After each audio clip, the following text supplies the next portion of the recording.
আচ্ছা গাইস, মনে করো তোমাদের রাত 12টার সময় ডায়মন্ড টপ আপ লাগবে। এত রাতে তো কেউ ডায়মন্ড টপ আপ দেওয়ার জন্য জেগে থাকবে না।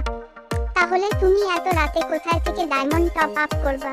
তোমাদের এই ভাই থাকতে চিন্তার কোনো কারণ নেই। তো বেশি দেরি না করে চ্যানেলটি সাবস্ক্রাইব ও লাইক দিয়ে ভিডিওটি ঝটপট দেখা শুরু করো। বাংলাদেশের সবচেয়ে কম দামে এবং সত্তার সাথে ডায়মন্ড টপ আপ দিচ্ছে FFBazaar.com। তাদের ওয়েবসাইটের লিংক ডিসক্রিপশন প্লাস পিন কমেন্টে পেয়ে যাবে।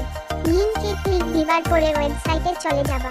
তারপর কিভাবে তাদের ওয়েবসাইটে আইডি খুলবা, টাকা অ্যাড করবা এবং তাদের ওয়েবসাইট থেকে কিভাবে ডায়মন্ড টপ আপ করবা যেটার ভিডিও তাদের ওয়েবসাইটে পেয়ে যাবা। আর তোমরা যদি ভিডিও চাও যে কিভাবে টাকা অ্যাড করব, আইডি খুলবো এবং ডায়মন্ড টপ আপ করবো, তাহলে কমেন্টে বলে যাও যে একটা ভিডিও বানাও। এছাড়া রাত দিন 24 ঘন্টা তোমরা যে কোনো সময় ইউনিক লিংক দিয়ে 1 সেকেন্ডে টপ আপ নিতে পারবা। আর যে কোনো সমস্যা হলে তাদের হোয়াটসঅ্যাপে যোগাযোগ করতে পারবা।